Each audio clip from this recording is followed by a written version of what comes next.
Distinguished chair, co-chair, our esteemed panelists, delegates, and our guests. It gives me immense pleasure to welcome you all to the 7th edition of the India Water Week, a 5-day conference on water with its overall theme as water security for sustainable development with equity.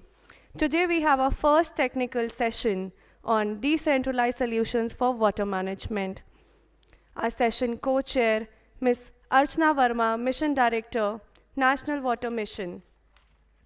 She has a vast and varied administrative experience in public governance, including management of rural, urban, local bodies, women empowerment, education at the grassroots level, and human resource management, and vigilance policy, also health and water policy at the highest level of policy making. Our session co-chair, Ms. Anu Garg, Additional Chief Secretary, VRD, Government of Orissa. At her present capacity, she has led several initiatives on water, use efficiency, and water conservation. Prior to her present assignment, she has served as a Principal Secretary, Department of Labor, Women and Child Development, Government of Orissa, and also worked under different capacities in various ministers and Government of India. Now, may I please request our session chair, Ms. Anu Garg, to please come up on the stage for her remarks. Can we have a huge round of applause?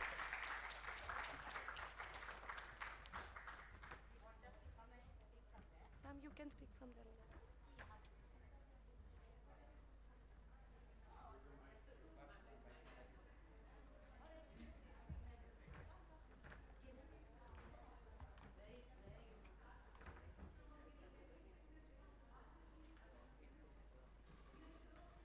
All right. So, so good morning. Good morning, everyone. Um, my colleague, Special Secretary, Water Resources, Ms. Devashri Mukherjee, and my co-chair, Ms. Archana Verma, and all participants, panelists. I think the panelists can also sit here. Okay, fine. So, friends, today's topic, I'm so happy to be part of it as now a very principal stakeholder in water resources, as the ACS of water resources in Odisha. I mean, I have realized how critical it is to talk about decentralized solutions to water management. And I mean, just for clarity, I am assuming water management as optimal, sustainable, equitable management of water, essentially. And when we are talking of water, we are going to be talking about groundwater, surface water, treated water, how that is to be managed, any water which we have been harvesting, irrigation water, industrial water. So basically, decentralized solutions to each of these categories of water. And I'm hoping that in today's discussion, some of our participants, panelists would be talking about that. I'm very happy that there is an IT organization which will be talking about some IT solutions also. So when we talk of decentralized solutions, first of all, there is community. And that's where, from my experience, I can tell you, in Orissa, we have a very vibrant network of Pani Panchayats. So the water user associations, we call them Pani Panchayats.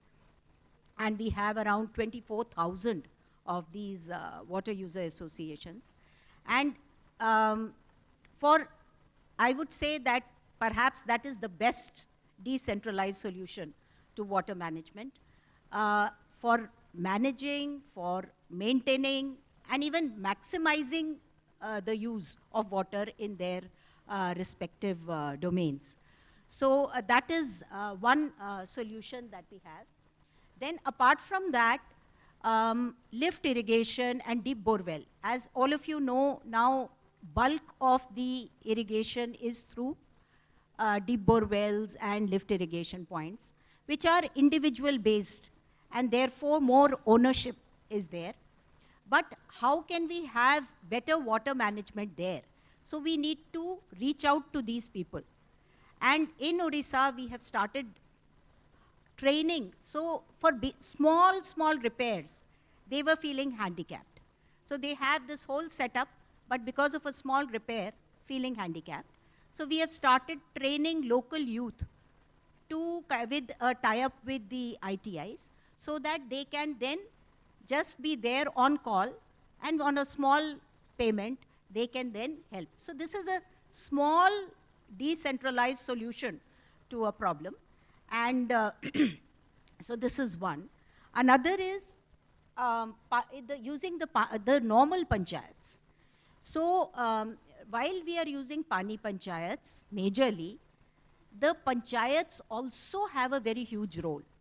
In their respective areas, how can we ensure that the panchayats, the normal panchayats, the gram panchayats, how can they play a very major role? Maybe we can build in some systems of incentives as to how they have been able to manage their water resources better.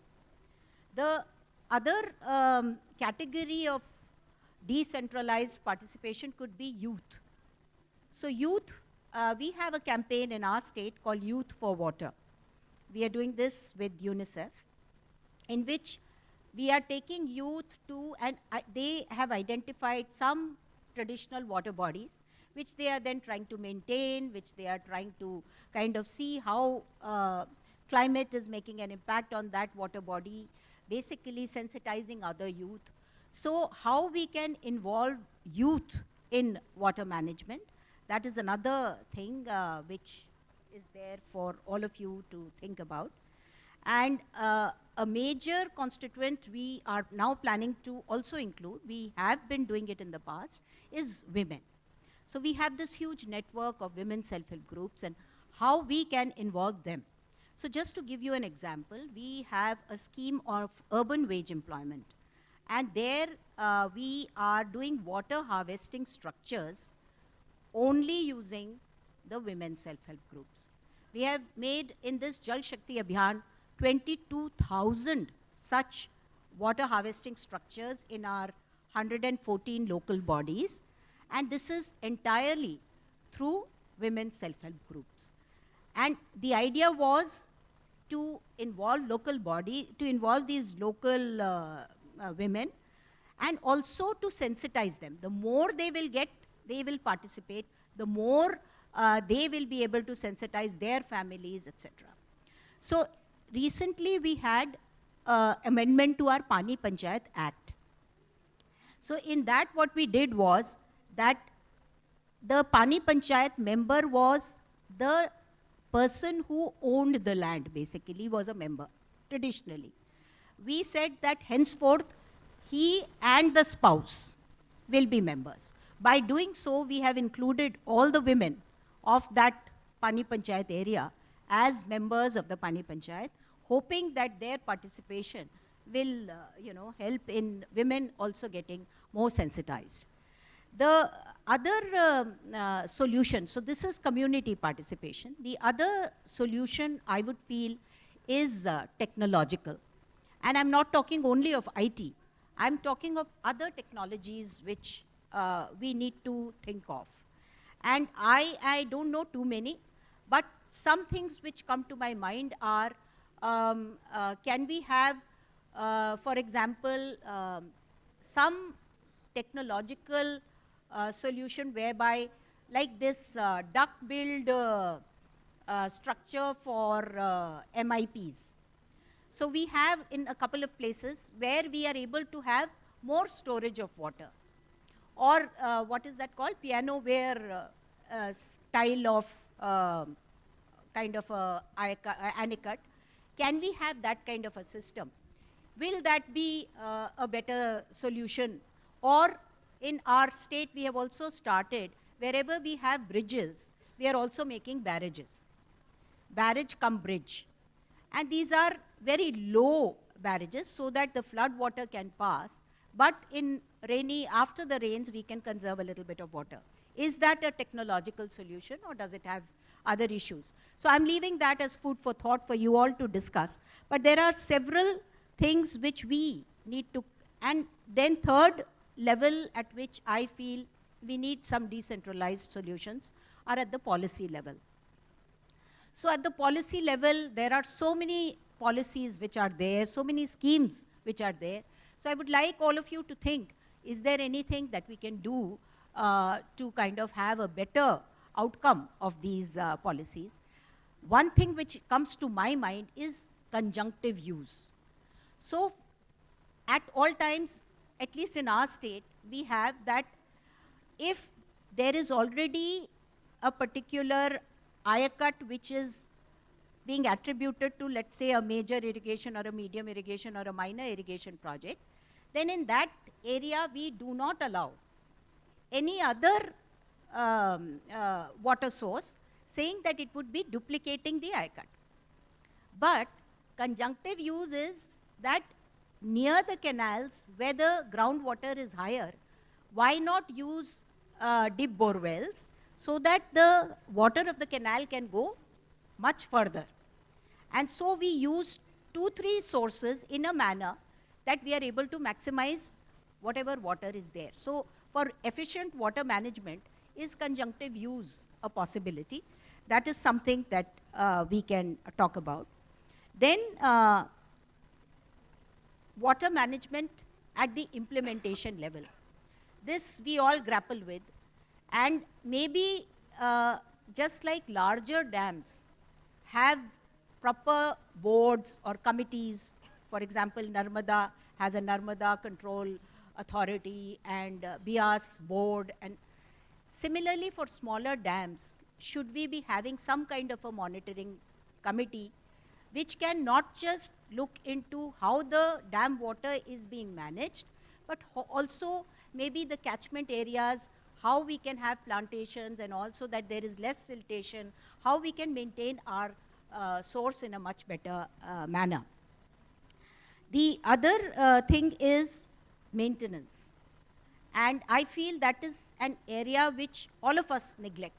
We make a dam, we make an MIP, we make a deep bore well, and then we move ahead thinking of what more.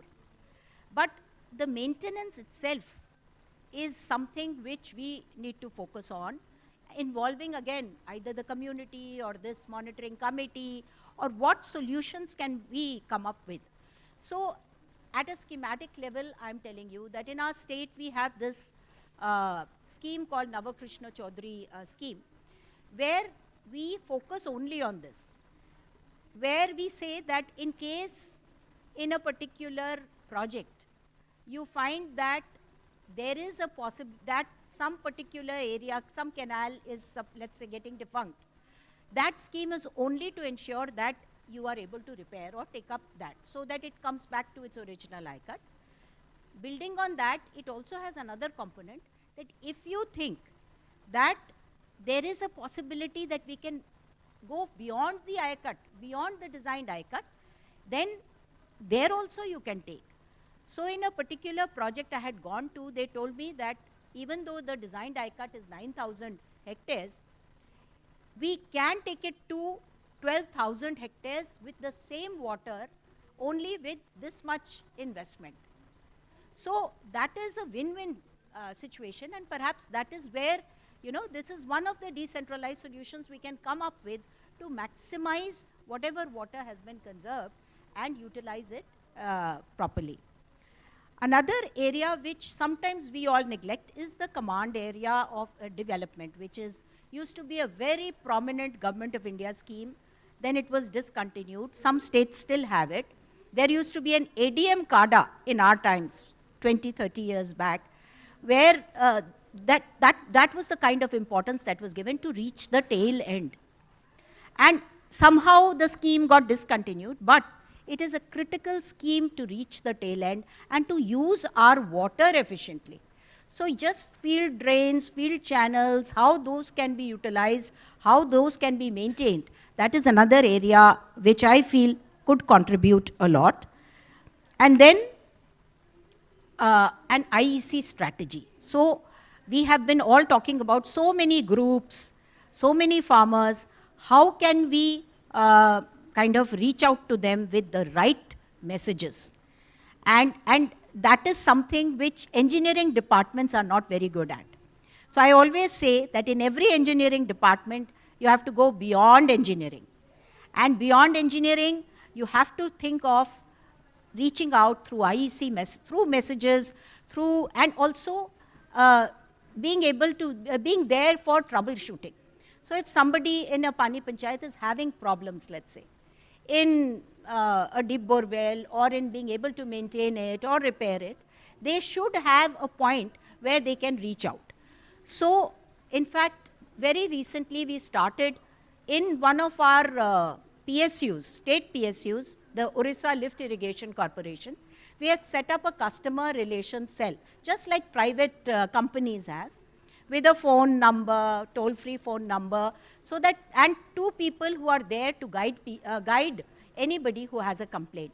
So our customers here are the farmers, and they, whenever they are ringing up, so that we are there for them to resolve the issues. So basically, trying to resolve basic issues which people may have. These are some of my original thoughts, friends. I am leaving this as food for thought, or let me put it, water for thought. And I would like all of you to dwell on it, think about some solutions, because I think given that we have 17% of the population of the world, only 4% of the water, and given the vagaries of the climate which you and I are experiencing in our own lifetime, we are seeing the difference in our own lifetime. Time has come when we have to use our water far more efficiently, and we need to seek out as many solutions as possible at various realms with various categories of people. And with that, I will now request that we start, and everybody may kindly stick to their respective time frames. Thank you. Thank you so much, ma'am, for your kind words. Now I request Mr. Shilp Verma, IWMI, to please come up on the stage for the presentation.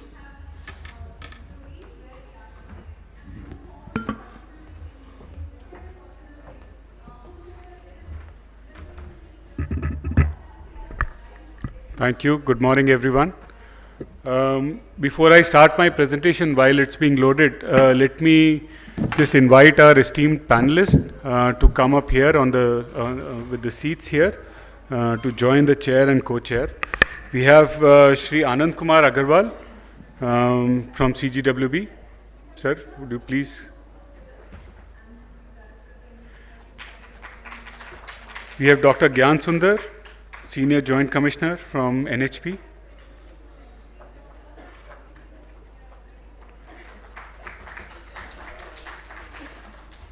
Professor Vivek Kumar from the Center of Rural Development and Technology, IIT Delhi.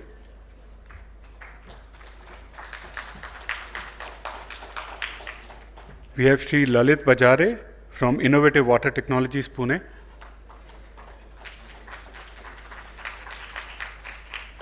We also have two participants who are joining virtually. Isha Zaveri from the World Bank. She's going to make a presentation after mine. And we also have Mr. Saurabh Deshpande, who will also join virtually. I also want to invite Manas Satpathy from Pradhan.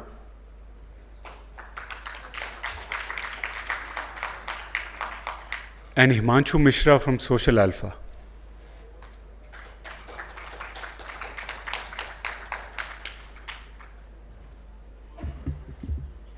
So we have a very, very diverse panel. And I'm hoping that the discussions in this panel will basically lead us towards the solutions that the chair were talking about. In my 5-minute presentation, I am actually just going to add another dimension to what the chair just talked about. On the, I am Shilp Verma. I work with the International Water Management Institute, and my mandate is to work on the nexus between water, energy, and food policies. So I'm going to add that dimension on how energy access can actually facilitate water access and water control, which is critical to delivering Har Khet Ko Pani, which is an ambitious Government of India initiative under PM-KSY. I'm just giving this data. I think most of you understand this better than I do. If you look at what has happened to the irrigation economy in the country after 1990, almost all the new irrigated area that has been added, that is attributable to groundwater expansion. I think the chair was also referring to this. There is a lot of irrigation now happening through bore wells, dug wells, And pumps become critical when the groundwater economy starts dominating. In fact, India is the world's largest user of groundwater. We have, there are different estimates, but anywhere between 20 and 30 million wells and tube wells. And I'm going to show in this chart, each of these red dots represents 5,000 such structures. And this data is already almost 10 years old. This is from the minor irrigation census, which has a reference year of 2013-14. So it's all over. And EME has argued that basically this minor irrigation economy, which is part of the decentralized solutions, is actually responsible for much of the green revolution gains that we have seen in the country. It has also democratized access to irrigation. So irrigation is not only limited to the command area of irrigation systems, but it has gone much beyond that. Many of the hydrologists and hydrogeologists had actually argued that in much of peninsular India, which is drier part of India, we cannot have a lot of irrigation. But the groundwater economy has proved that wrong, even though it has in some cases gone beyond its limits. The second map shows what we call the energy divide of India. The red parts of this map are where the wells and tube wells are, more than 80% of them run on electricity. And most of this is subsidized electricity or free power that is given by the government to farmers. Our annual farm power subsidy bill is anywhere between 15 and 20 billion US dollars. So that's the money that the government is spending through state governments on subsidizing irrigation access. But the yellow parts represent where less than 20% of the wells are energized through the grid. And they are all dependent on either manual pumping or diesel-based pumping, which is very expensive and it's also much more polluting. So this is the kind of two sides of the coin within the same country. Interestingly, the western and peninsular part is also the water scarce part, which is experiencing groundwater depletion. But eastern India has much more natural endowment of water, but because of the high cost of irrigation, there is under irrigation and lower productivity of crops. I already mentioned this. India is the world's largest. In fact, India uses more groundwater than the next two countries, which is United States and China combined. So, and that has caused these depletion pockets. Now, we did some work when PMKSY was announced. We were quite excited by the idea of the government taking up the mission of delivering Har Khet Ko Pani. And we thought if we have to do that, then we must first identify which are the geographies in India which are irrigation deprived historically. And we identified 112 districts which are the most irrigation deprived districts where on average less than 30% of the farms have any access to irrigation. So that's where we thought that PMKSY should focus on, and both the states on which we want to focus today in this session, Orissa and MP, are significantly represented in this most irrigation deprived geography. There is also a social side of this. Within this geography, it's the tribal communities which are deprived, much more than the non-tribal communities, and that's another aspect on which I hope we can discuss today. Now, in Madhya Pradesh and in Odisha, there have been significant efforts and successes as well in expanding irrigation access. Between 2009 and 2014, we did some analysis. Madhya Pradesh increased its irrigated area significantly. Part of this was through techno-economic reforms, but also institutional reforms in the irrigation sector. There was large-scale desilting of canals undertaken to improve the flow of water to the farms. There was improvement in the canal management protocol. There were enhanced monitoring and investments in delivering water to the last mile. But there was also some very interesting energy policies, I think, which often go unreported.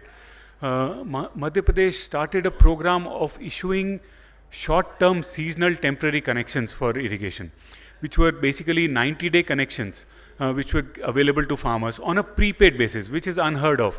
Most farmers in India don't pay for energy, but here we have, we had farmers prepaying for energy access through these short-term connections, and we feel that had a major impact or contribution to expanding the irrigated area, as has been shown in several studies. Similarly, in Odisha, there have been significant efforts. The last minor irrigation census shows that most of the irrigation economy in Odisha is dependent on diesel or on manual power. But in the last few years, there has been significant expansion in farm power supply. This data is already old. Now I hear recently that even double of what is shown in this graph is actually now the farm power supply. So that would have significant livelihood impacts, and we need to find more ways of doing that. At the same time, there is another parallel opportunity that is now available of solar irrigation, which is becoming popular, and there is a big government focus on expanding solarization of agriculture. There have been some studies that EMI has been involved in, which has shown that even though solar pumps have been installed, their utilization is low, and we need to find ways of improving that. But solar pumps basically for eastern India can offer significant opportunities for reliable and affordable irrigation access, even to smallholder farmers. Now, I want to leave or end with a few discussion points or questions which I hope that some of the panelists can address. We want to discuss how can states leverage PM-KSY, the Krishi Sinchai Yojana, as well as PM Kusum, the agri-solarization program. Both are very ambitious programs to deliver reliable and affordable water and energy access to every farm. How can expansion of farm power supply and solar irrigation be synchronized?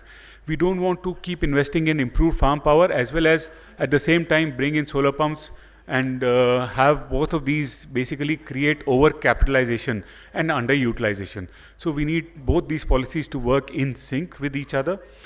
How can productive uses of decentralized renewable energy, and some of our partners from the civil society will talk about this, can help optimize investments within the larger ecosystem of agriculture production clusters? And finally, what are the key innovative ideas and approaches that both Odisha and Madhya Pradesh are keen to test, or that have been tested but we are now ready to scale for delivering water and energy access for doubling farmers' income? So I'll close with that, and I hope that this discussion will address some of these questions. We'll now have a presentation from Isha, who is joining us online.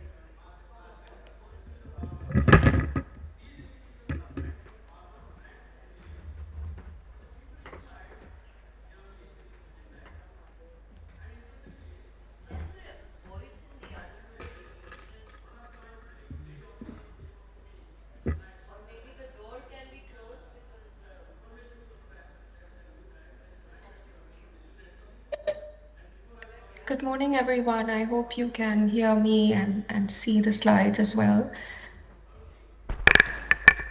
Hi, Isha. We can't see you right now, but we can definitely hear you. 1 second, we're just checking for the camera.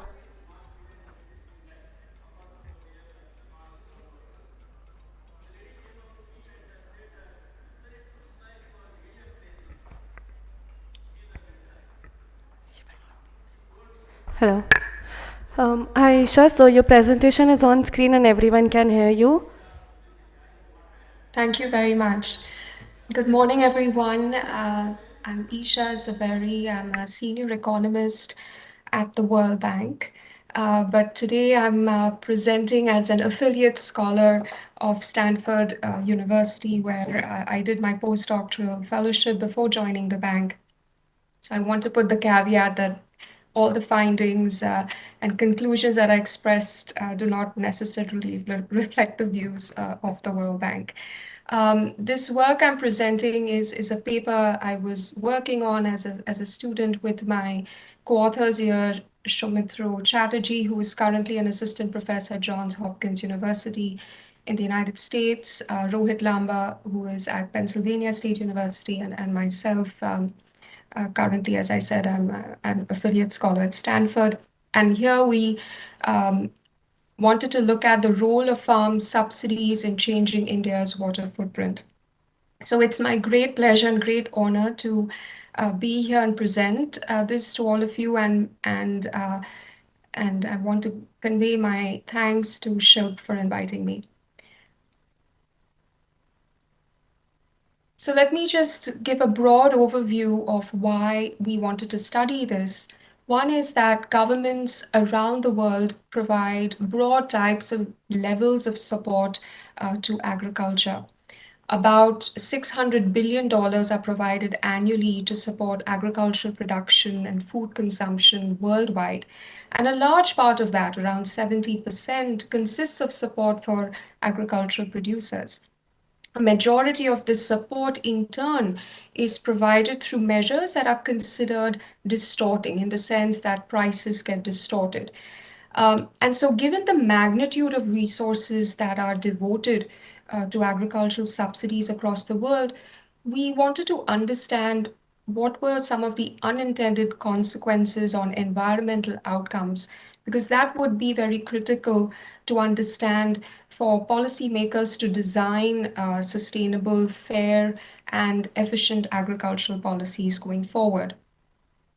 In India, of course, there are a fulcrum of farming practices that uh, on which the state subsidies influence.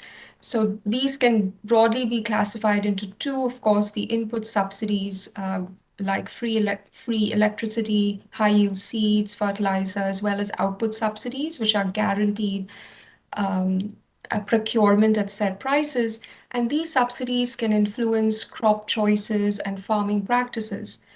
And of course, most of them are well intentioned, but the externalities that they have come to impose on the environment often can get ignored in policy design. And so we wanted to explore the nature and extent of these externalities in the study. And developing countries like India in particular, of course, they are also facing a greater burden on freshwater reserves. Higher population also implies a greater rate of water use. And India, as Shilp already mentioned, has witnessed a 500% increase in groundwater consumption over the past half century. And so the question we wanted to ask is that, is this in spite of or because of some of the agricultural, well intentioned but perhaps distorted agricultural policies? So that's where this paper comes in, where we wanted to understand the role of farm subsidies in changing India's water footprint. And we specifically wanted to do focus on the role of output subsidies. And these, of course, guarantee purchase of crops at floor prices. They are intended to protect or raise farm incomes and food production for the consumer. But the role of output subsidies themselves in driving local water use has not been quantified um, yet. I mean, it's anecdotally well known. There has been some work that has focused on the role of input subsidies like free power, but the role of output subsidies and just quantifying the impact on water use has not been done so far. And this is primarily for two reasons, really, because one is that output subsidies affect groundwater indirectly. So the driving mechanisms are a little subtle. Because they shape crop choice decisions, unlike power subsidies that can directly increase groundwater extraction using pumps. And the second is because there is not enough data across a very large span of time so that we can actually see these changes once the policy is put in place. And I'll talk about that a little further. So in general, of course, we know that every year before the sowing season, the MSP is announced for 23 crops across 7 commodities. Uh, but the most important thing is that this MSP has to be backed by actual procurement by agencies. And this latter machinery really acts as the true determinant of the efficacy of the policy. So the MSP does not have any bite unless it is backed by procurement. And in practice, the policy gets implemented primarily for rice and wheat, the main crops, and sugarcane as well. And all of these three are, of course, irrigation and water intensive crops. So here what you see on the chart is showing you, as a result of these policies, there has been surplus stock and overproduction of rice and wheat over time. So in panel A, you see this surplus stock. Surplus stock is calculated as the excess stock over the norms set for strategic reserves. And the black line is showing you the ratio between the total stock of rice and wheat over the government and buffer norms. And what you see is that in 2020 alone, the government reserves were nearly 2.5 times the required norms. And in the graph on the right, you see that this production of rice and wheat has, in general, exceeded consumption over time. And in 2020, although um, the graph ends in 2018, but in 2020, this trend continues. And we found that this production actually of rice and wheat exceeded consumption by 30%. So a large part of this also gets wasted, and the associated cost on groundwater then becomes a dead weight loss. So one of the key reasons, therefore, behind the groundwater stress is this overproduction of water-intensive crops like rice and wheat. And what you see on the graph on the left now, which is showing you the plot, it's basically telling you that with an increase in the rate of growth in area under rice cultivation between 1996 and 2015, there is an associated increase in the wells, the active wells becoming defunct. And this is, of course, not surprising given that rice is also one of the most water intensive crops and oftentimes gets cultivated using flood irrigation techniques. What we wanted to do is quantify the role of this MSP and public procurement on groundwater, but this is very challenging because actually identifying the underlying mechanism has been very hard. We don't have enough variation over space. The MSP is a national policy, it only varies over time. The impacts on water are also cumulative, over time, small changes add up. And so we needed data on groundwater stress and procurement from the initial period when the policy began, when procurement actually began over a very long-term horizon. And so for in the approach that we take in the paper is we focused on 2 states for which we were able to collect the data in different but relevant time periods when the policy was instituted. So in Punjab as well as in Madhya Pradesh. These 2 states also have very distinct aquifer systems. We know this also matters a lot in terms of how pumping affects the water table locally. And we assembled a novel data set to be able to actually analyze these impacts. So I'll just very quickly go over this, that this is a tale of 5 figures for Punjab over time. Panel A on the top left is showing you that groundwater depth has basically increased over time from 1973 to 2016, um, from 4.82 meters below groundwater level to more than 14 meters below groundwater level. Um, and the historical root for this lies in the adoption of these high-yielding variety wheat and rice during the Green Revolution in the 1960s. And then what you see on the graphs below, panels C and D, is that oftentimes what happened is that these high-yield varieties replaced local wheat varieties as well as cotton, maize, oilseeds. Uh, and these high-yield varieties also required more intensive irrigation. And that increased irrigation that you see in panel B came largely from groundwater. So you see this exponential increase in groundwater Hello. from broad duct wells and tube wells. And that led Hi, to Isha. Sorry to interrupt you in between. We are running out of time, and I request you to please wrap up. Sure. So I'll just go to the next slide and wrap up. Thanks. So this is what we show. We show that these effects of producing and procurement of rice, for example, had these cumulative impacts on groundwater depth in Punjab. And we find that procurement of rice, for instance, explained almost 60% of the fall in groundwater levels between 1981 and 2003. What you're seeing in this figure is basically showing you the effects on the groundwater table depths over time. And this gradual adjustment is an important finding, and it's worth emphasizing because if one ignores this adjustment process, you could underestimate the effects of the subsidy on groundwater declines by almost 90%.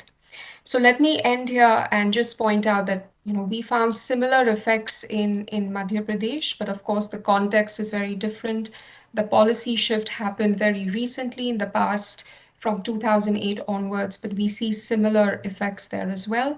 And so let me go to perhaps the last slide and just say that uh, compared to total agricultural subsidies that account for 2 to 2.5% of GDP, oftentimes the expenditure on public goods like agricultural research and infrastructure is negligible. And perhaps we need to rethink how we are providing subsidies to both farmers as well as consumers so that we can secure our own water future. So let me end there. Thanks. Thank you Thanks, so much, thanks, Isha, for Thank you so much. My request to all the panelists is that we'll have to restrict it since we have to end at 11:20, I think.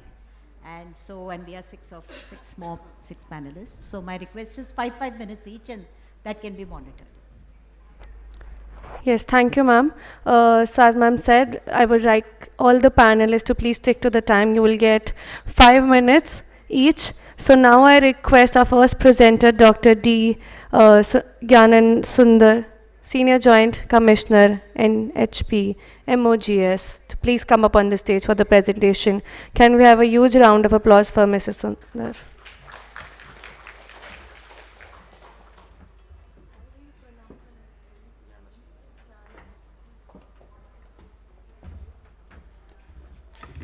Good morning and respectful good morning wishes to Special Secretary Ma'am, Chair, Co-Chair and all the participant delegates. Keeping in mind the time restriction, I will like to restrict by 5 minutes. But quickly, I would like to just put a point to the audience here as a thought. It's not a food for thought, a morning thought. Like in our country, the previous speakers have mentioned and have put more emphasis on the importance of groundwater and how it has enabled for the food production. That's what you have seen. It means rough around 40 to 45 millions of tube wells exist in our country in the form of tube wells, bore wells and dug wells. And all these tube wells, 99% of these tube wells are being owned by the farmers or the public. And now at the central level, a policy being framed to translate, educate and make the farmers or the public to understand in a way they change a system such that it doesn't affect the food production, it doesn't affect the withdrawal of groundwater, because one side there's a decline in groundwater level, other side to suit the growing population exponentially there should have been a food production. Therefore, both has to be in balance. So therefore, a policy should be framed in such a way that a farmer understands what is happening in this country. I had an opportunity of visiting Gujarat. Maybe I can slip to the next slide. Yeah. I'll quickly put the points which is field oriented, which will be much useful for our audience. It was in a place called Mangrol Chorwad, where 20 years before it was a fresh water, and then in a gradual phase of time, this I'm talking which happened before 20 years, it became brackish. The panchayat, they had their own wisdom, got the order from the engineers over there to mechanize the dug well in a way that the village women need not come to the place. The bore well is mechanized, the dug well is mechanized, they have an overhead tank and they were getting supply of water. On a course of time, these women who used to gather to that place understood on an account of pumping for a day, the groundwater becomes saline at the end of the day.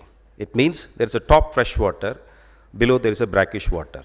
So fortunately I visited that place. The women group gathered and said, "Sir, kindly ask the panchayat officials to remove the mechanized one, and we know how to withdraw water and how much, in a way that there shall be a balance of fresh water in monsoon as well as during the non-monsoon periods." So it struck me. I talked to the person and said, please better remove it, because their wisdom is equally important to understand the dynamics of groundwater there, because they live every day there. And believe it or not, the mechanized borewell was removed. I mean, the pump was removed, and they are managing their water accordingly. The point which I like to stress at morning hour is approach the people, as ma'am said, engineers, scientists, or geologists, approach the people. We think that we have done something, but let us get their point, and I'm sure that point will be a very good solution because they are the water managers. So quickly, I would like to stress on few points. I had mentioned not as decentralized solution for water resource management. I had purposely put as decentralization. It is a process. It's not that we create some policy and that is done. There's always a scope for us to change, introspect, only based on the community participation, their experience, their wisdom. It should be at least to 40 to 50% plus of 30% of technology and 10% of policy at the higher level. I think this deadly combination will make some sort of viable implementation at the grassroots level. So with this, that's what I had mentioned it. We need to make public quite serious to involve themselves in community participation. So this key issues are well known. I want to stick on to this. Every state, every region has a history of water supply, traditionally. So our policy, our methodology, when we approach the village community, should be in coincidence that what is happening there for thousands of years. So we should not force them to adopt some technology, be it an innovative or advanced technology, in a way that forget the traditional system of water management. So the point which I would like to mention, which is known to the panel and the audience, is let us go in time which suits to the community for the betterment and management of water, both surface and groundwater source in this country. Thank you so much for the opportunity.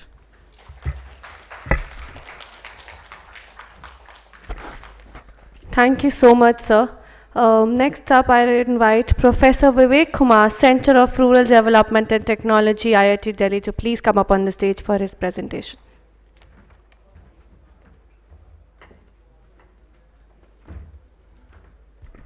Thank you. First of all, my big thanks to the Ministry of Jal Shakti for inviting me here. Can I have the presentation? The perspective today I'm going to present here is the circular economy approach and wastewater treatment. So in 2019, Niti Aayog came up with some data, and data suggests that in India we are just treating 70% of the wastewater, and if we look at the water stressed districts, there are more than 270, and the population is around 60 crore people are feeling water stressed in this country, and more than 82 crores they are having water accessibility less than 1000 meter cube per annum. So with this background, if we talk about the circular approach on wastewater treatment, that is treating wastewater and then reusing it. So we can go to the next slide. Oh, sorry, I have this slide. So quickly I'll go, this is the slide taken from IWMI only. So it talks about the circular approach where we are talking about economy, we are talking about health impact, social impact, and then the competition. So where we are not only talking about creation of job opportunities, sanitation management, improved food security, and then enhancement of the natural capital, etc. We are actually now redefining the whole strategy of 3R and the treatment systems. So earlier we used to say, when we used to say 3R, it was reduce, reuse and recycle. So now we have added, because we are talking about circular economy, so we have added another R as recharge. So recently IIT Kanpur, IIT Delhi and IIT Roorkee, we were working with some industries, and we found that these industries in a particular cluster, they are treating water up to a very good quality. So maybe that can be, you know, segregated, stored in the pond, and then we can think of recharge. So now reduce, reuse or recycle and recharge. And as far as treatment is concerned, now there is a focus on decentralized. We are talking about decentralization. So in decentralized treatment and the centralized. Decentralized, again, we can go for ex situ and in situ. So in situ, for example, in Delhi recently we have started. So there is a drain, push VR drain, where so this is the old actually. I have to go quickly on this. Right. So this decentralized treatment system, now we are focusing on drain treatment, and there we can have again a strategy how what to achieve, like what is the objective of the treatment. So whether the drain is directly going to the drinking water source, then we have other standards. Otherwise, when we talk about the drain treatment, we can have standards where we can control odor, we can control aesthetics, or we can work on aesthetics, etc. Right. But when we talk about the reuse and recycle, one of the sector where this treated water is being proposed to use in irrigation, and that is what I would like to highlight to the audience. So there are a lot of challenges when we talk about the irrigation. So those challenges we need to address, and as a policy makers, when we are going for this kind of proposal, then we have to think of what are the challenges with this treated water irrigation. So there are risks related to health risk, environmental risk related to soil, crop, public health, and the groundwater sources. So when we are talking about these risks, I mean, this is the pathway. I need not to explain this because there is a time scarcity. I would like to go to the slide. Right, so this one.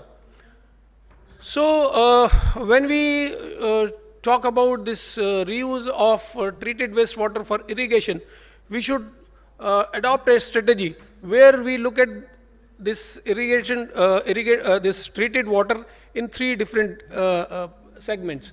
So one where this water is being reused for agriculture, the food crops. So there has to be different standard for that. Because these food crops will be used for direct human consumption. Then there are food crops which are going to be processed. So there can be different standards for this kind, because in this case crops will be processed. So you have a chance, because in the first case there will be direct consumption. In the second case there will be processing, so you have chance for kind of remediation. And the third, where you are talking about non-food crops, so there you can have little more relaxed standards. And besides this, I just like to highlight just one point, because we need to think right. So if you look at the exposure pathway, there is a possibility of direct exposure to the farmer and farmer family. So that again we need to think of. During the COVID time, actually there was a consortium working on the possibility of contamination of this sewage wastewater with this virus. So during that time, then this pathway is also very important. So this is just for the policy makers to think on different standards, and of course academic institutions are working on these things. Yeah. So that's all from my side. Thank you.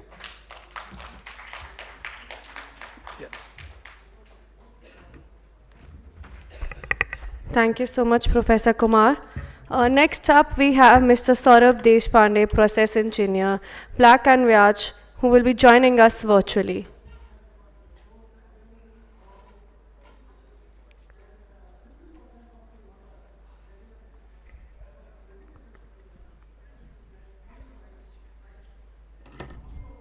Hello.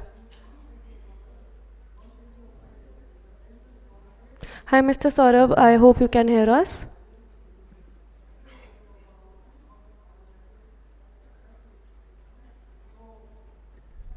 Hello.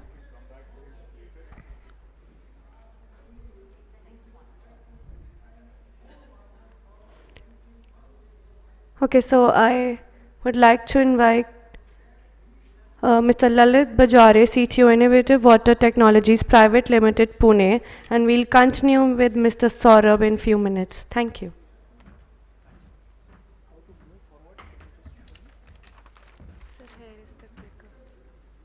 This way. Yeah. This is okay. Not open. So my presentation will be loaded. It's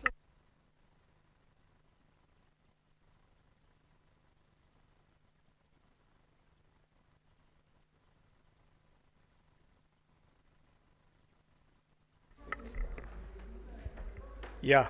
Good morning, everybody. I'm Lalit Bajare from innovative water technologies. We hold a technology which actually gives solution to whatever we are talking about, decentralization. We want to treat wastewater at source, and we believe that when each one of us looks wastewater as a source, as a water source, then we will be making a huge progress in water conservation and water sufficiency in India. So everybody has touched upon the necessity on wastewater recycle, but here we are presenting one solution which is empaneled with the Jal Shakti Ministry, and which is developed through 7 years of rigorous experiments and research work on ground level, that is in villages, in towns and in cities.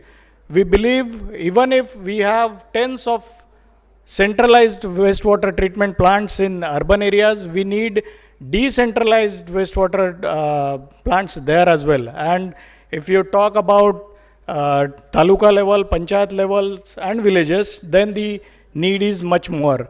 So looking at the time constraint, I will not touch upon the regular whatever issues, but these are the challenges what the local government body faces.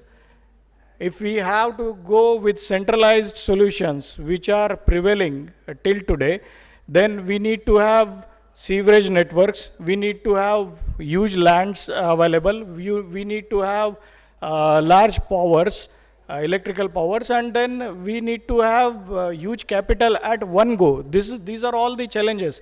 And even if we treat this wastewater at a central plant, then we need more energy again to recycle it back and reuse it. So what we intend to do here, or what we emphasize here is, we must go and recycle and reuse wastewater at source. So this is again what has led us to do all these experimentations. These are all the local body government challenges, that you don't have land, you don't have power, you don't have funds at one go. So this is where the decentralization comes in picture. We are thankful to the Jal Shakti Ministry, which initiated a move to identify innovative technologies 2 years back, and these were the steps taken by them. And Niti Aayog, NIRI, IIT, DRDO, everyone were involved in analyzing it. And this is how we have developed this technology, what we call it as EBBITEC. This is the empanelment letter which ministry has given us. And now these are the solutions. So here we have installed the plants in towns, in urban areas, as well as in the rural areas. The catch here is looking at the rural needs or Indian condition needs. We have worked at sites and developed this technology. So technology was complemented by engineering, wherein up to 40 KLD plant capacities, we need only single phase power supply, which is readily available in villages. So if we go with 3-phase power, then again that challenge is a different one. So we have installed all these units on the public toilets, as well as the schools, colleges, and schools, colleges, bus stops, railway stations. And if someone asks where do you see an opportunity, then yes, wherever there is wastewater, we see an opportunity. So we again are trying to emphasize that we must recycle and reuse wastewater at source. Thank you. Thank you so much, sir. So we have Mr. Saurabh Deshpande, Process Engineer, Black and Watch, joining us virtually. Hi, sorry, like my mic was on mute, so I was not able to join before. Uh, like I'm sharing my screen. Let me know like if you guys see it.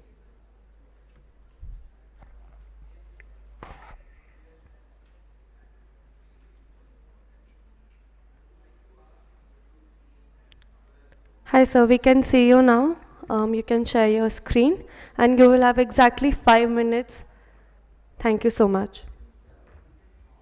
Yeah.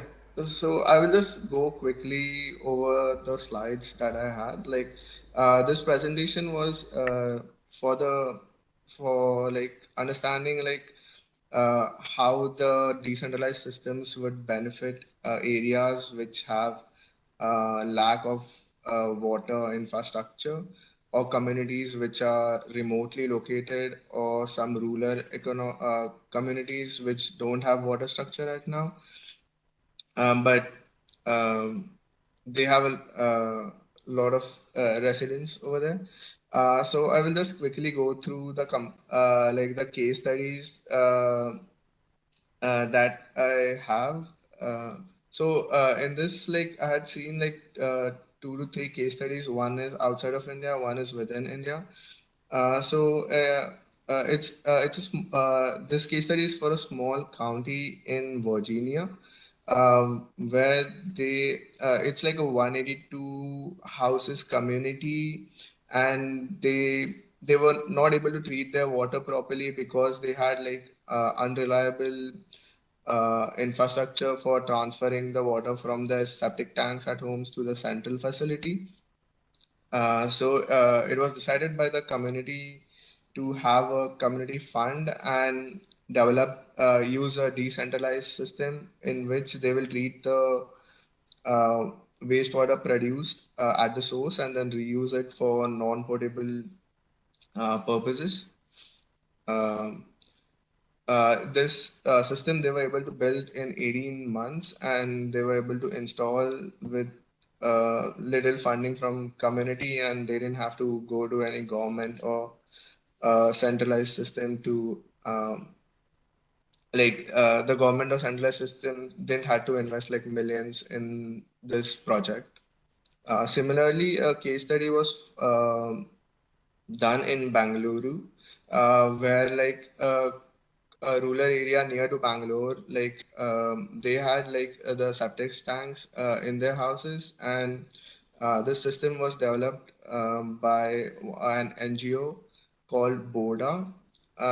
They In this system, they collect all the fecal sludge from all the communities and then bring it to a single place, where it is treated by using an anaerobic digester, and the biogas which is released is can be reused by the residents for cooking. And this is all a gravity based system, so it doesn't require any energy or electricity, and the solids which are produced, they can be resold after treatment as biosolids, as fertilizers for the farmers. uh, in conclusion, I just want to conclude, like in India, like there are many rural communities which do not have distribution networks, or like there are farms where they are not connected to a centralized wastewater treatment facility. So many have single septic tanks at their places. So instead of just using a septic tank, like multiple small communities can come together and collect the funds and install a decentralized system, which will also require less energy and less investment compared to a full centralized treatment system. And this will also provide benefits to the small community in the form of the water can be reused for non-potable uses like irrigation, and also the biogas can be reused for heating and other purposes. Yeah, like that's all. Thank you. Thank you so much, Mr. Saurabh, for keeping it short and crisp. Now I invite Mr. Shilp Verma to please moderate the panel discussion ahead. Thank you. I'm going to ask them questions. Since they don't have presentations, I'm just going to ask them questions.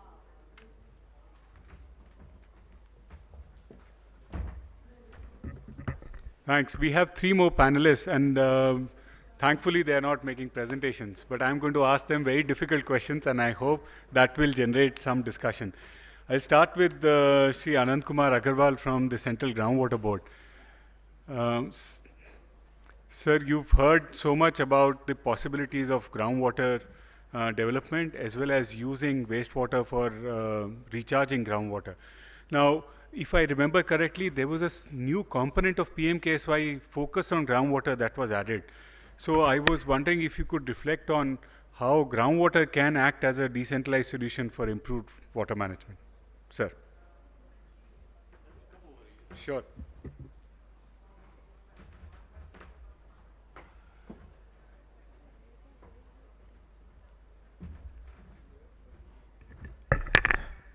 Thank you organising committee जो मुझे बुलाया और कहने का एक अवसर दिया। Sir ये डिसेंट्रलाइज जो डिस्ट्रीब्यूशन सिस्टम और जो सॉल्यूशन है पानी की उपलब्धता को तो एश्योर करेगा लॉन्गर पीरियड के लिए उस क्षेत्रों में जहाँ वाटर सेट छोटे हों और जहाँ जैसे बिहार जैसे राज्य जहाँ से मैं काफ़ी लंबी सर्विस करके यहाँ आया एक्यूफर हाईली पोटेंशियल्स हैं और रीजनली एक्सटेंसिव हैं और water set runs into thousands of kilometre. वहाँ आप खोजेंगे कि पानी पंचायत या वाटर कोई कम्युनिटी ऐसा है जो मॉनिटर करे, नहीं है, क्योंकि वहाँ ownership is the most important thing. Government ने भी बढ़ावा दिया through million shallow tubewell, government ने फिर बढ़ावा दिया चीफ मिनिस्टर के के नाम पर जो सब्सिडी और ट्यूबवेल बेस्ड है।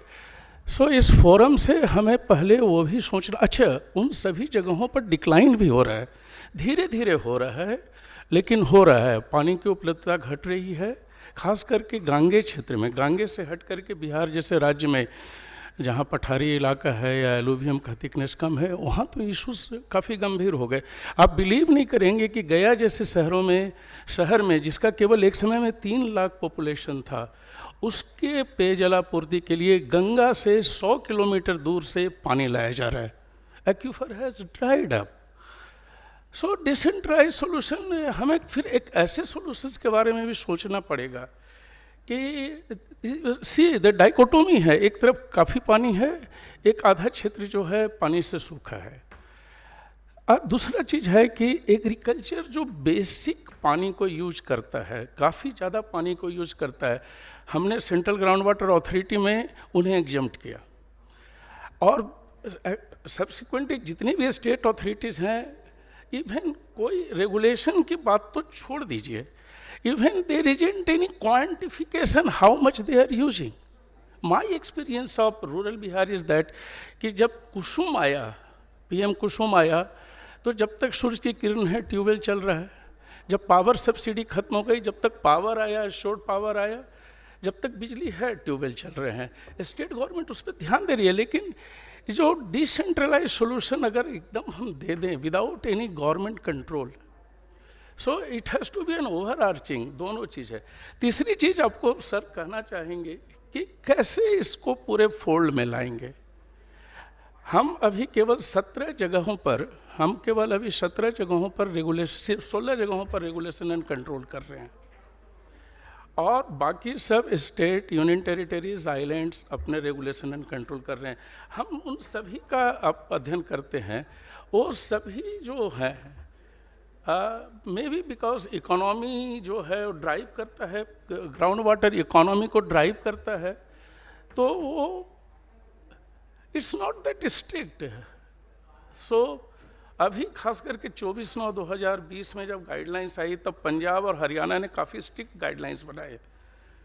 सो अंत में हम इतना ही कहना चाहेंगे कि डिसेंट्रलाइज सोल्यूशन जो है स्पेशली पानी की उपलब्धता को समय मतलब विद टाइम पानी की उपलब्धता को बढ़ाए रखने में मदद करेगा, लेकिन there has to be somehow government कुछ तो आप एकदम हम दे देंगे, फिर उनको समझदारी कितनी है। और ख़ास करके बिहार जैसे या ब्रह्मपुत्र वैली, चाहे बंगाल है, चाहे उड़ीसा का जो एलुवियल एरिया है, वहाँ पर फिर सर दिक्कत होगी। इन्हीं दो शब्दों के साथ फिर मैं धन्यवाद देना चाहूँगा कि मुझे यहाँ बुलाया गया कहने के लिए। Thank you.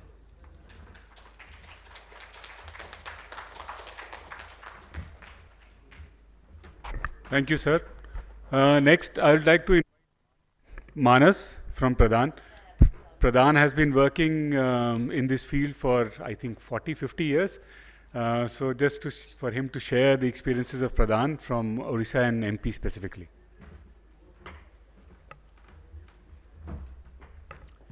Good morning, everyone.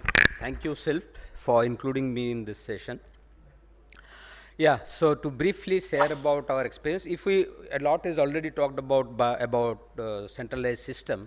Even though they have contributed significantly in increasing food grain production in the country, the benefits are not equitable. That is very clear. There are significant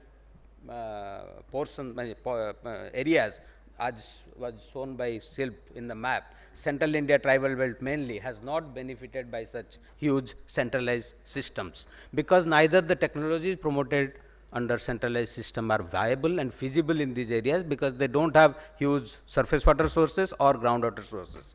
What they have is high rainfall. So this is also a surprise that high rainfall areas have less areas under irrigation in India in comparison to states like Gujarat, Rajasthan, where rainfall is less but irrigation coverage is more. So certainly what is going on is not right for these regions, and new things have to be promoted.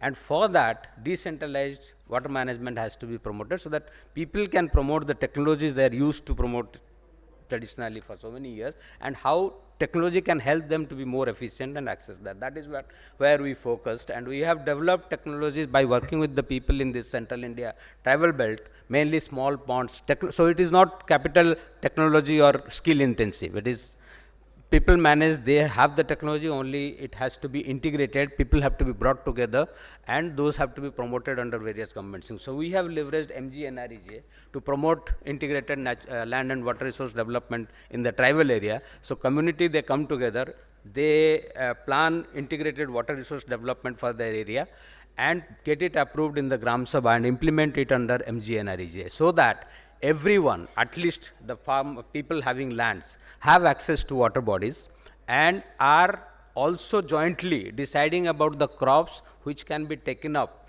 with the available water, not going for very high consuming water consuming crops. So they also set systems not only to develop water resources but also to use the available water, and it complements other initiatives downstream. If you do run rainwater harvesting in the upland regions in scale, then it benefits this, it reduces siltation in the reservoir, it helps groundwater recharge, so it complements. But generally, when in the tribal area, the irrigation coverage is within less than 10% today. So what we have seen, actually, Xavier Institute of Management did an evaluation of this work that we have done in Odisha, Western Odisha. Their migration, to reduce migration, this initiative was taken, and we were involved in that initiative to anchor it. So around 30 NGOs got involved, and we in 20 blocks we did this, and the impact results, the XIMU says that 60%, earlier 28% of the resources, MGNREGA resources, were getting used for land and water resource development. Now it was 77%. And 60% of the communities, they said that they have assets to access water and improve their farming.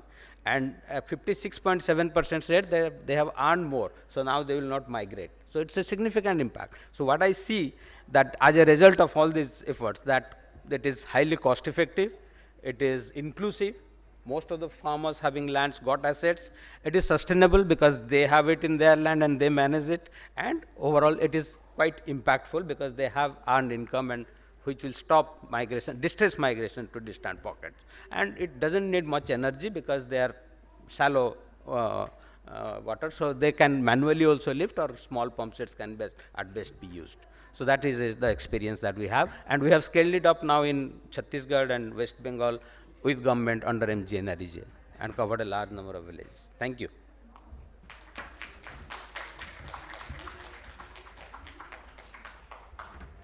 Thanks, Manas. Let me now invite Himanshu. Himanshu is representing Social Alpha, but he's also wearing the dual cap of Cine and Sustain Plus, and I hope he can share the experiences specifically of decentralized renewable energy solutions. Yes, thank you, Shilp, for this opportunity. And I was taking a lot of notes from what I was hearing from the other panelists. So there are some so I'll try to be really brief here. A lot has been already covered. And what I'll try to represent is that a few points that I observed from some of the panelists was the smallest of farmers and the farms in general are the largest consumer of agricultural water. So the needs of the farms also need to be brought into the room, and that is what I'll try to do in the next couple of minutes. What does a small farmer need? They need, traditionally, as Dr. Gnansundar also indicated, that water is a traditional resource, and traditionally farms have always strived for efficiency, whether it was energy efficiency, whether it was water efficiency, or whether it was just consumption efficiency. And those are the needs exactly. Small farms and marginal farmers need energy efficient ways to apply water to their farms. Even if the public infrastructure brings the water right to like 200 meters away from their farm, they need ways that are very energy efficient to bring it to their farm. That's need number one. The second need that they have is they also want to use water effectively.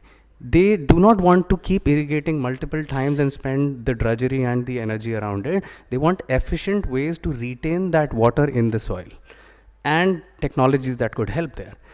And also, very, very importantly, small farmers and marginal farmers also realize that water as a resource is something that cannot be exploited and depleted beyond a point. So they also need ways to map their own farm level resources and be able to have some visibility on how much they can extract at what point and to what extent.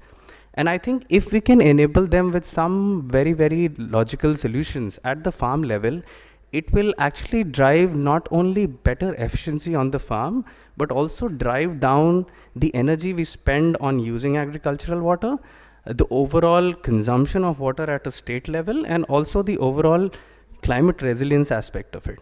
So I'll try to use certain examples here, just to make it easy. Example number one about making energy efficient technology available to them for accessing and applying it on their farm. So everyone has heard about sub-HP pumps, but we've been doing certain experiments, especially in the districts of Keonjhar and Mayurbhanj in Odisha. And what we've realized is that sub-HP solar pumps play a bigger role than the bigger traditional pumps, obviously because of the aquifer nature in those particular areas, but also because it offers them a very easy to use scenario. Like they can just basically pick up the pump, put it in a water body, pull out the water and irrigate their land. And the interesting part here is that because of this portability, it allows sharing of the asset. So what we've been able to demonstrate is also that small holders who have half an acre do not need to own the whole pump themselves. They can own it in a groups of 2 and 3 farmers, and they can be sharing that asset and using it for irrigation. So it's not only application efficiency, but also ownership efficiency that we drive there. So we've done a bunch of work there. Happy to share more details after I step down. The second example that I want to share is on use of micro irrigation on the farms, which integrates with special additives on the soil, and how entrepreneurs and technologies have been created to hold more moisture in the soil and hence reduce the need of irrigation. So imagine if instead of 4 irrigation cycles or 5 irrigation cycles, if someone can reduce it to 3 irrigation cycles, imagine the amount of burden reduction on the public infrastructure. Imagine the number of canals and the public infrastructure that needs to be built. And we have one innovator who's worked out with the name of EF Polymer. What we've been able to create is a hydrogel based out of organic inputs that actually is able to retain moisture up to 100 times of what traditionally the soil would retain. So technologies like sub-HP pumps, technologies like soil additives, technologies like micro irrigation would drive the efficiency on the farm, and in turn allow us to make this transition for the eastern part of the country more efficient, more climate resilient. And I think we have this unique opportunity to learn from some of the mistakes of exploitation of water resources in the western part of our country and not repeat them, and maybe use innovation and entrepreneurship as a lever to learn from a lot of these mistakes, create better contextualized community-centric solutions, and make this happen. Yeah, thanks a lot.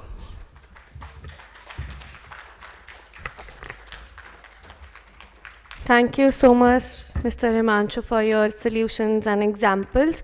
So I request everyone who are in the audience to please be seated, and we will also be starting with the next session at 11:40, right just after this. So to quickly wrap up, I would request our chairman and co-chairman to please speak few words as a closing remark.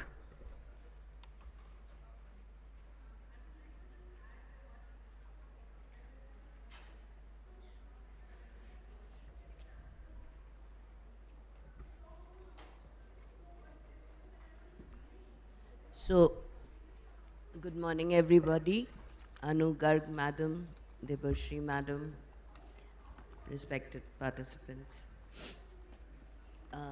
My name is Archana Verma, as you would have already seen on the nameplate, and I have recently taken over as the mission director of the National Water Mission. So, I am amazed at the learning that one has got from this brilliant session, and very brilliantly chaired by Anu Madam. What I want to say is that nature does not believe in silos. This is something which has made a very, very deep imprint on my mind. But still we treat water, which is a natural product, in a way that is silos in thinking. Like even today I noticed that when we are talking about this topic, which is decentralized solutions to water management, our whole focus is on the technological aspect of water management. Only Anu Madam, I think, and to a certain extent others, have talked about harnessing the potential of the communities. So basically, when we think of solution, we think of technology. Sometimes technology may or may not be a solution. It is the human capital. And I agree with Anandji that, you know, decentralized solution cannot be the panacea for all our water woes. It has to be integrated. But at the same time, if we don't develop the human capital to harness water and to revere water as an energy source which is limited and which may end, then all our technological solutions will come to a naught. So I completely believe when Anu Ma'am starts with harnessing the potential of the community as the, and not as the only solution, because the topic is such that Anand ji सब कोई बात कर रहे हैं, but ऐसा नहीं है कि बाकी topics discuss नहीं हुआ है. So topic is limited to decentralized solutions. So whenever we think of solution, please think of other solutions, the human capital. Second is that, you know, we cannot, water cannot exist in silos, and human beings also cannot exist in silos. Water is a very politically sensitive subject. And so, when we are thinking of any technology, when we are thinking of planning, we also have to give due weightage and due credence to the political thinking that is going on. Because, you know, there are many things which may be the best for that area, but may not be, you know, politically very, what should I say, बहुत हाँ palatable. So वो नहीं use होगा. तो वो भी एक चीज़ ध्यान में रखनी चाहिए when we think of decentralized solution. और जैसे कि एक पंचायत में जब एक पंचायत मीटिंग में मैं गई और सबने ये कहा, एक पंचायत मेंबर उठ के कहे कि आप लोग तो बहुत अमृत सरोवर कह रहे हैं, बस इतना आपका टारगेट ड्रिवन अप्रोच है, गड्ढे खोदे जा रहे हैं हमारे गांव में बिना हाइड्रोलॉजी स्टडी किए और पता नहीं क्या होने वाला है। कुछ दिनों के बाद आपके ये 75 के 75 जो हैं वो सारे मेरे गांव में तो या तो बाढ़ से बह जाएंगे, बंद हो जाएंगे, सिल्ट हो जाएगा। सो there cannot be a one stop solution or a one size fit all solution for water. वो भी when we are thinking of solutions, we have to think about that.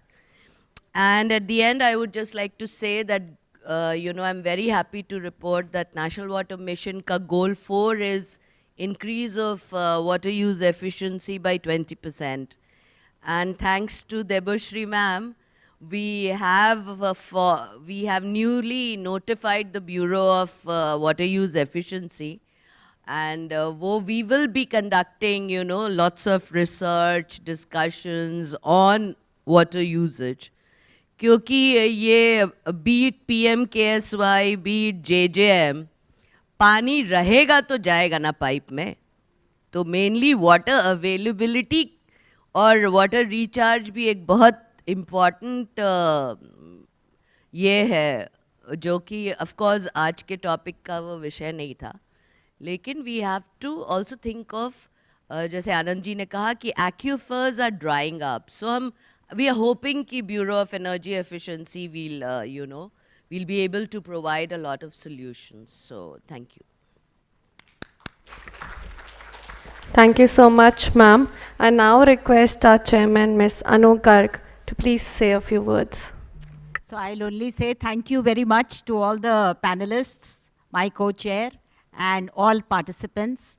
I think it was a very, very nice session. We had inputs from very diverse stakeholders, from academia, from various institutions, from private sector, from NGOs, and from state governments, central government. So I think we tried to give a very rounded kind of inputs to this vexed issue. And I'm glad that all of you were there. I'm just a little uncomfortable that we were not able to take any questions, but I think time is not going to allow. So with that, thank you very much to everyone. Thank you so much to all our distinguished panelist speakers, our chair and co-chair. And now I invite Mr. Shilp Verma to please present the mementos to our chair, Ms. Anu Garg.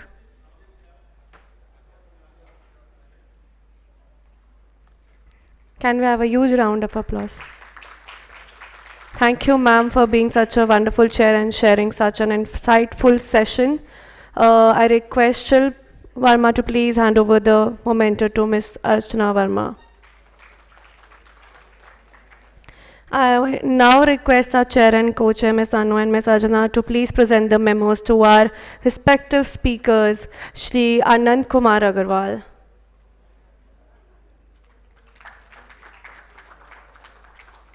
Dr. Gyan Sundar,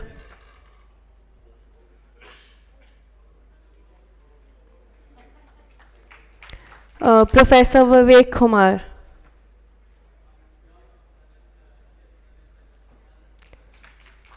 Shri Lalit Bajare,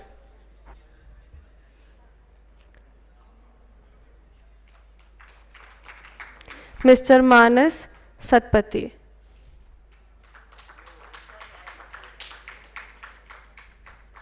Mr. Himanshu Mishra,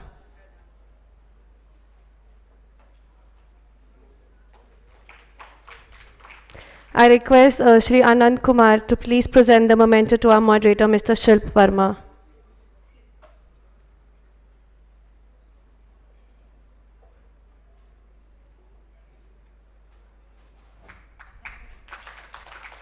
Thank you once again to all the esteemed eminent speakers and our chair and co-chair. It was indeed a very insightful session on the water solutions, and we hope to see you next year as well.